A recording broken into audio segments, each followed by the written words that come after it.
Good morning or good midday, everyone, and welcome to the launch of Leap. My name is Philip Tinari. I'm the editorial director of Leap, a new magazine of contemporary art and China, published in Beijing by the Modern Media Group. And with me today, I'm very happy to have Xinguang, who's a young Chinese artist born in 1980 in Hunan and recently graduated from the Central Academy of Fine Arts in Beijing. Because the focus of our magazine is to sort of present a new and dynamic side of the contemporary Chinese art scene, it's kind of fitting that young Xinguang appear with me today. So the talk is kind of in two parts. We'll look actually first at his work a little bit, and then we'll talk about the magazine more generally. But let me first just say that Leap was launched just earlier this year in Beijing, edited in Beijing, designed in Shanghai, printed in Guangzhou, and part of what's called the Modern Media Group, which is a major magazine publisher in China with a couple of weeklies, circulation over 1 million, and 10 other magazines in every field from sort of cars to family life. So we, as a bilingual art magazine, are sort of a new addition to this big roster of publications. And being part of this big media group means one wonderful thing, which is that we have fantastic distribution all over China. So if you are ever flying through from Beijing to Shanghai and you need something to read on the plane, like you can find it in the bookstores there, which is something that no art magazine has actually been able to do yet in China, because they've all, to this day, been published more by groups of collectors or even sometimes galleries or auction houses rather than by people who are actually sort of in the media situation. The other thing is that being part of a giant media group means that we're free from one pressure which has really afflicted the Chinese art media over the last 5 to 10 years, which is the pressure to sell coverage directly to artists and thus compromise the neutrality and integrity of the editorial report. So we espouse the principle that I learned very well during 5 years working with Art Forum in China and launching for them a Chinese website, which is the sort of church and state separation of editorial and advertising. And it's sort of a new position to take in China, but one that we're trying to embrace with some degree of success. And so here are just the 3 covers of the issues we've done so far. In February, we launched with an issue that looked at 10 years of contemporary art in China, 2000 to 2009. In April, we did a second issue which focused on spaces of artistic production around China. And then just recently, earlier this month, we launched our third issue, which looks at the emerging cultural connection between China and Africa. And another key piece, I mean, these cover features are kind of taking about 30 to 40 pages of each issue. Each issue is around 200 pages, 216 pages. But one key feature in this issue was on Xinguang, who's here with me today, and whose work is actually being presented, these are just images from the magazine, being presented at Art Statements just nearby, and it's this piece, which is called Treetops. And I thought it was an interesting kind of piece to talk about in the context of this magazine, because it's sitting there on display in one of the Statements booths, and inevitably viewers will come by and look down at this piece called Treetops, which Xinguang has made, and we'll talk about that in 1 second, but they'll ask one question, which is this outline that the treetops are forming a map of China, right? So there's this kind of immediate presumption that this piece be somehow referential to a national situation in China, where, you know, Yang's position, and I think the position of the magazine is largely that we're kind of at a point with China where it's interesting to kind of think beyond the actual nation itself. So, 你要不简单的讲一下，就是你这次在 Positions 那边展出的作品，就树梢。这件作品的名字叫树梢，它是材料来自于树枝的最顶头的那一小部分，就是我挺感兴趣它的那个位置，它在一棵树上面的位置，现在在地上布置，我就觉得这种位置上的变化和它那种身份的变化，我挺感兴趣的。So Yang was just saying that he's most interested in these tiny twigs because they actually are all coming from the very tip of the tree branch. So they're the furthest out, the newest element of any tree. And he's interested kind of in the position that they occupy on the tree, and then kind of in the almost linguistic shift that happens when you take them and glue them to the floor and use them to represent trees in, say, a forest. And just to give you a bit of context for some of the other work that he's been doing recently, it's interesting to look at a piece like this. These are two views of the same piece. 这件叫底下有块石头。 Okay, this piece is called There's a Stone Beneath. So from this view you see 就是它是简单的怎么构成的。是一些拿那个铁丝做成的一些小树，像模型的一些树，在一块大芯板上面，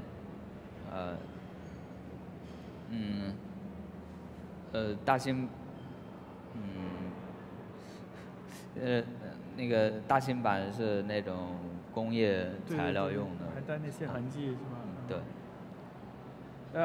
Right, so this is another piece that kind of gives some context for what he's doing. These are actually made of wire, which are sort of placed into a board of sort of compressed industrial wood.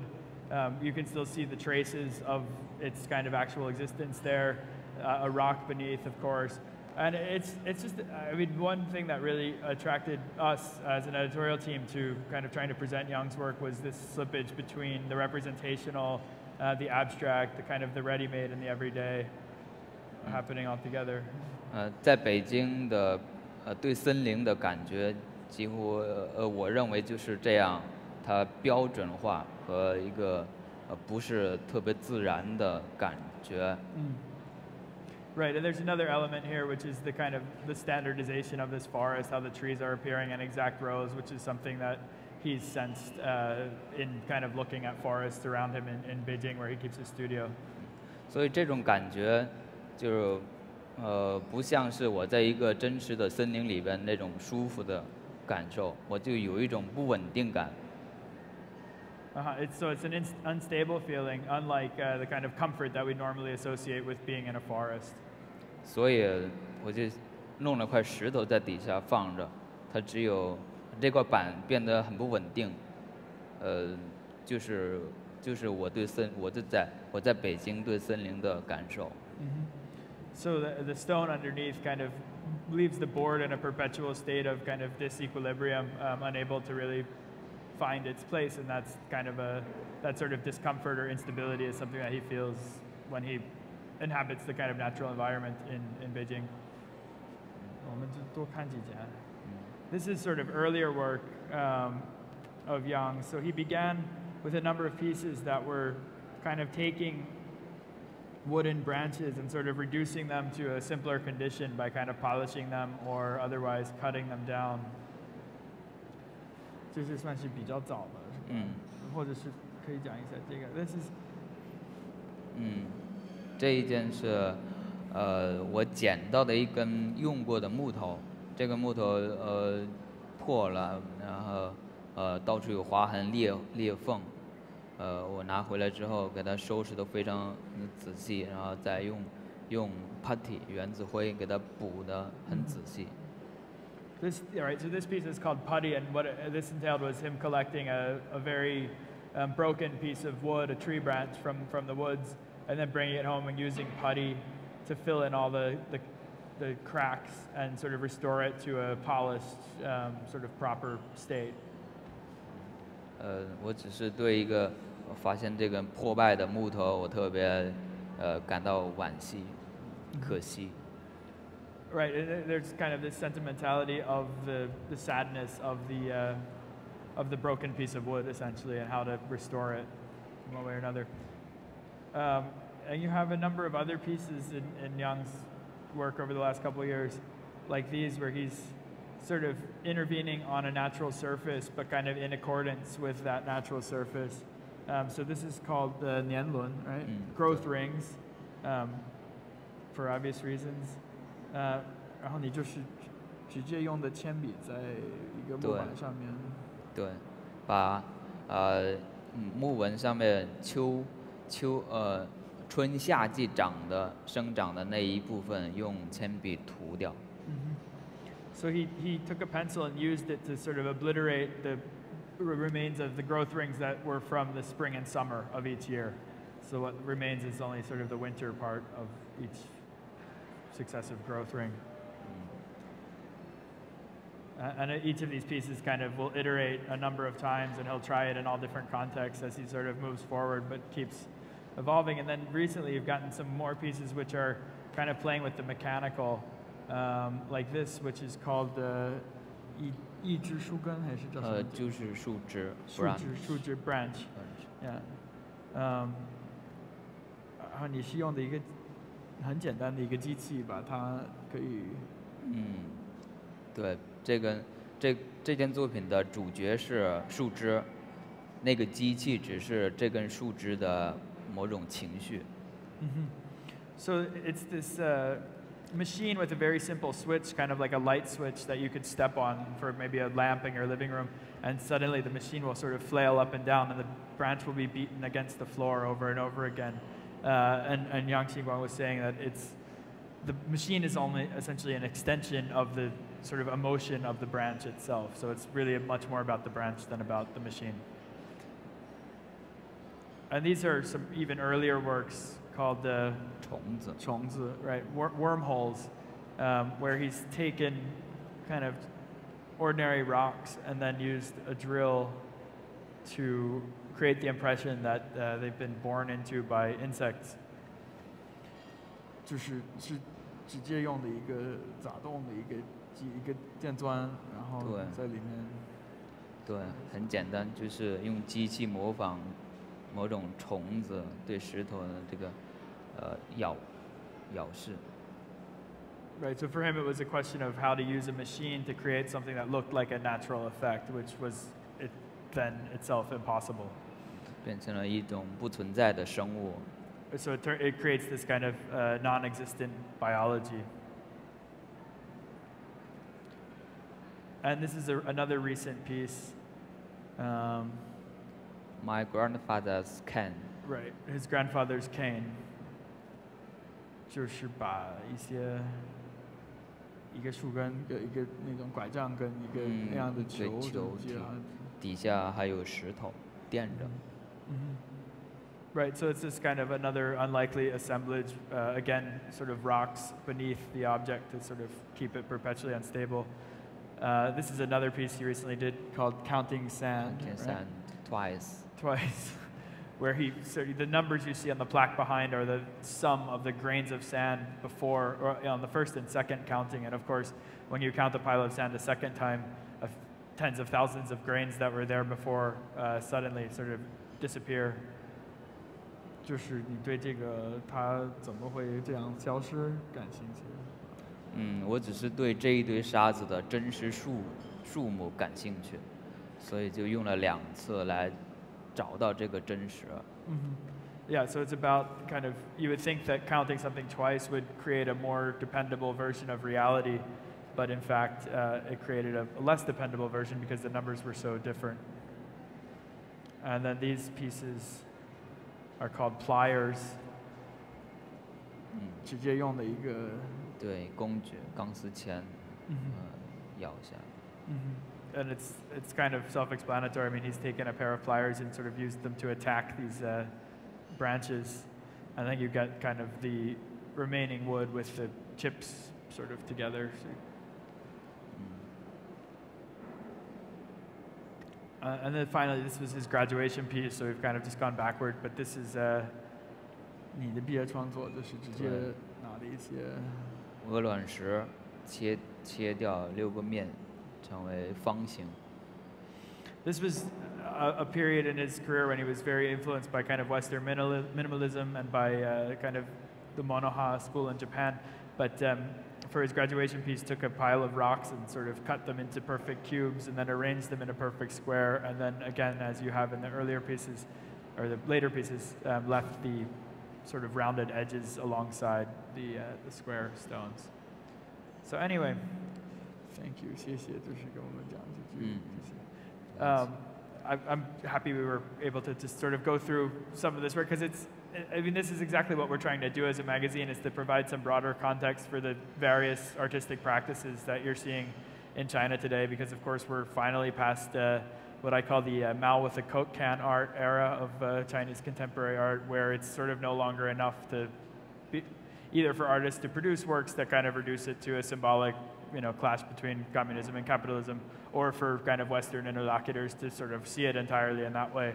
And so the magazine is sort of all about trying to add some complexity and some reliability to the system. I mean, through things I said before, like our editorial sort of standards, but also by trying to create a sort of a broader sense of a Chinese art world that exists in productive relation to an international art world.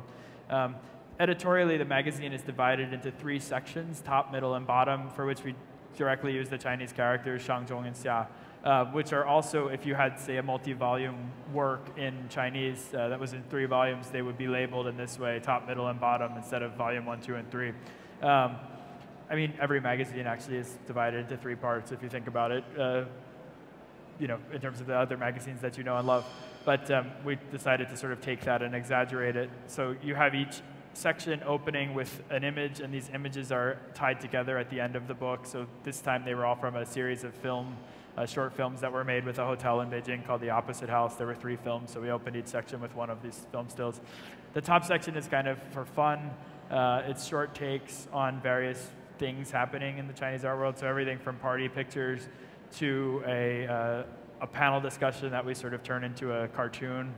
And this column where we are excerpting the sort of gossip that goes around on the Chinese art world, kind of blogosphere and internet, and putting it into English. So there are some columns, while the magazine is fully bilingual, there are some columns that run either only in Chinese or only in English, if we think the content is kind of second nature already to the readers of one language or the other.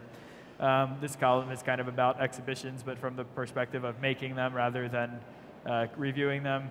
And this one, called Shop Talk, is where an artist kind of speaks very directly about the material aspects of their practice. So this is the painter Li Song, who shows with paste, and who's known for a very thick impasto.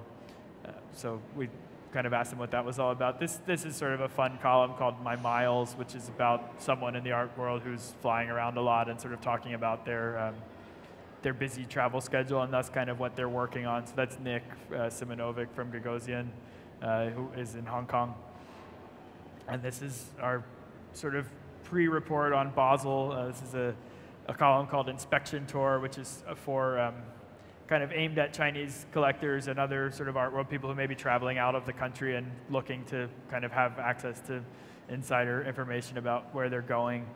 In this column, we sort of called Required Reading, directly just take a text and kind of appropriate it and put it there.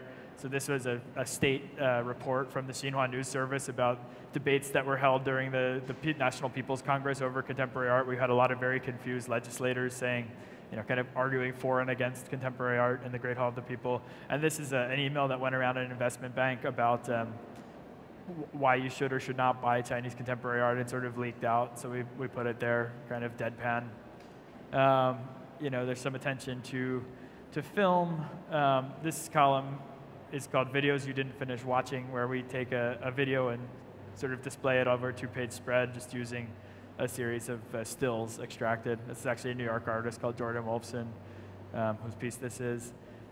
Of course, being in China and having a significant percentage of our advertising revenue coming from the luxury brands for whom China is the last great market, we have a standing column which explores kind of collaborations between artists and brands. So that's actually, these are some pieces that various Chinese artists did with Dior for the opening of their maison in Shanghai a few weeks ago. And then this column called Leapt is kind of playing on the word leap, which is our title, which comes for 3 reasons. One is this idea of dialectical progress, which has been so key to various conceptions of art history over the years. The other is this kind of idea of a jump into the unknown, which is kind of, I think, how a lot of people see getting involved with art in China. And the third is because it kind of evokes the Great Leap Forward and this kind of massive historical tragedy that's sort of lying right below the surface of everything in China. The Chinese title, incidentally, is simply translates literally as Art World or Art Circle, but we figured there were enough magazines in the world that began with the word art, so we chose something totally different. So this column, which is called Leapt, is how we end our front of the book section, and it's a look at you might say, a failed avant-garde movement or sort of a bygone hero of the past 30 years. So this is, there's a very well-known collective called the Big Tail Elephant that worked in Guangzhou in the early 90s and did a lot of sort of interventions in the city. And there were 4 artists in it, but there's this 5th artist who showed with them once or twice, but never formally joined the group. So we wrote a piece about the 5th elephant and got some very contentious letters to the editor in response from people in the group and from the artist himself who wasn't in the group. So trying to sort of stir up these kinds of debates. This was an artist who was part of the No Name group, which was one of the very first painting collectives, even before the Stars in the late 70s, who ended up going to New York and getting involved in sort of protests to allow the artist to keep painting portraits in front of the Met. He spent 20 years painting portraits in front of the Met. And surely by accident of timing was kind of so far before the idea of Chinese artists in the West that he really was not able to make a career for himself outside of China. And he's come back and is very resigned to this kind of whole historical situation. So this is just a look at his work. Our middle section is where we put our features. As I said, each kind of begins with a cover feature. So our first issue was a sort of 10-year survey, which involved different elements. I mean, one was interviews with 10 people, each of whom was very important to a specific year in that decade period. We commissioned Maiden, which is the name under which the artist Xu Jun now works. It's an art company, not a single artist. So he commissioned Maiden to do these drawings, these kind of renderings of pictures of key moments in the past decade. So you see at the bottom left, Huang Yongping's replica of the EP-3 American spy plane outside the Guangdong Museum of Art, which was censored just in the lead up to the Guangzhou Triennial in 2002. Moving forward, this was our second issue cover, which looked at different sites of artistic production. So a few factories around China that were producing sculptures and other forms of art. And then in our third issue, we looked at Africa, because it's the World Cup and all. And because the Chinese-African story is very underreported and very interesting. So this was a piece about the main sort of boulevard of independence in Dakar, Senegal, which has sort of become also the Chinatown in a very different sort of way from Chinatowns normally. And we commissioned Amadou Kansai, who's a leading artist in Dakar, to photograph the Chinese presence there. And then our cover this issue comes from Kahinda Wiley, an African-American painter who has just done a major commission for Puma for the World Cup, but whose studio is actually in Beijing. So he's producing works about Africa in China. Also, this series of his called The World Stage, which this is an example of the Dakar Lagos series, takes motifs from a specific culture and kind of then puts black bodies on them. So the image on our cover is actually based entirely on a Chinese propaganda poster from the Cultural Revolution with a porcelain motif that comes from the late Qing in the background, but the figure is it's an African body sort of in place. And with this sort of sprout growing, it seemed like a fitting metaphor. This was an anthology of Chinese works that talked about Africa. So going back as far as someone like Jin Shangyi, who's the head of the Official Artists Association in China now, but who was a major painter in the 70s. And this was a key work from the 60s called Mao Zedong with the people of Asia, Africa, and Latin America. And then moving through kind of projects by people like Cai Guoqiang and Xu Bing, to younger artists like Xu Zhen and Zhou Xiaohu, to this very recent work by an artist called Hu Xiangqian from Guangzhou, who actually did a performance piece in which he, after hanging out a lot with African friends in Guangzhou, which is where there is a significant population of African traders, decided to attempt to turn himself black through this prolonged sunning. Other sorts of features, things we're interested in. I mean, here's a feature that we did about converted museum spaces in old buildings, kind of pegged to the opening of a new museum in Shanghai called the Rockbond Museum, which is actually inside the former Royal Asiatic Society Museum that the British built in the International Concession back in the 1920s. Other examples from that feature. And then there's a sort of archival aspect to the magazine. In our first issue, we published a bunch of images that came to us via the artist Jiang Zhi, who was a key member of the 1990s generation that included Yang Fudong and Qiu Zhijie. They all went to the academy in Hangzhou together, and Jiang Zhi suddenly stumbled upon this whole box of kind of college memorabilia. So it was really fun to publish it, and sort of people saw, people are some major artists in China now together in their college days, and he wrote a series of really interesting texts kind of reminiscing on their school days together. Or this is an interview that we actually borrowed from the Asia Art Archive, with whom we have a sort of standing collaboration. It's an interview with a guy by the name of Peng De, who edited a really forward-thinking journal of contemporary art in China between 1986 and 1988. So he's here on our pages kind of discussing what that meant and how the magazine sort of came to be and ran its course. Then there were kind of places where the Chinese art world is already axiomatically sort of meeting the foreign art world, or the Western art world. One of them was Isaac Julian's recent project, 10,000 Waves, which opened at Shanghai Gallery just a few weeks ago. So we had Yang Fudong actually interview Isaac, and that's what we got. Artist features, which I have to say our definition of China is somewhat broader than just the PRC.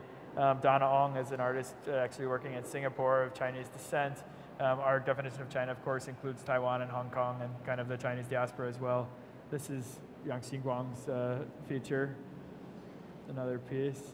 Some market coverage in the form of this issue of a look at the classical painting market.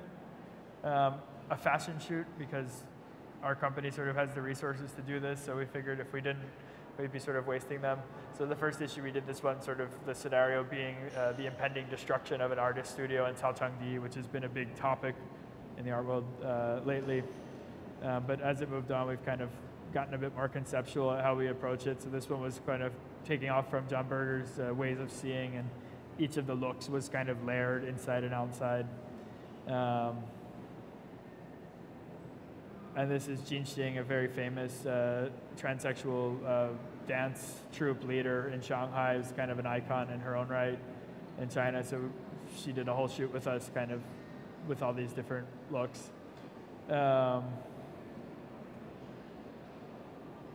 Artist portfolios, that's sort of a standing unit as well, where we simply just take a body of work and excerpt it in this way. And again, with Art Forum, a publication we work very closely with, we will run one piece each issue from their feature well that we think is particularly suited to our Chinese readers.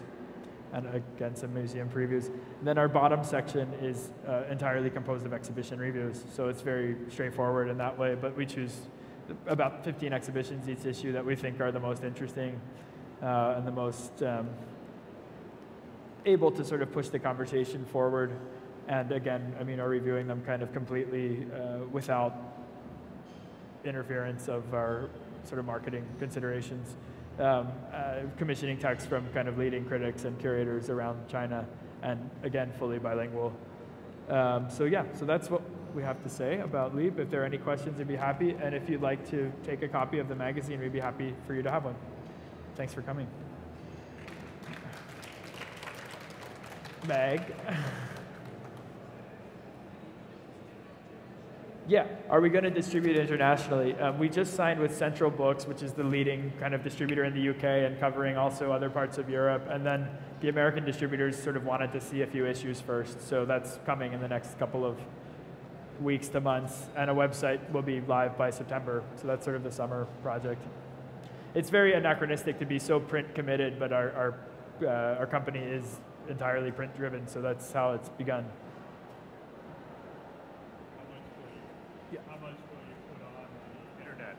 How much will you actually put on the internet, and how much in print? Sure, yeah, I mean, we'll do the website also on this concept of top, middle, bottom.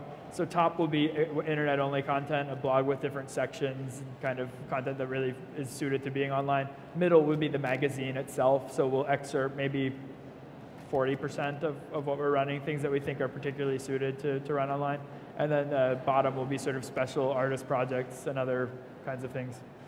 So they'll still be, I mean, we still love the idea of doing it in print, but are also becoming more and more aware of, how ridiculous that is ultimately. And we do circulate some of the articles kind of in a more organic way on some of the Chinese bulletin boards and other art websites in China now, just to get them out there and have people talking about them as we plot our website. All right. Well, thank you very much, Xinguang, for joining me today, and thank you everyone for coming to listen. And please, again, do take the magazine, read it, and write to us. Let us know what you think.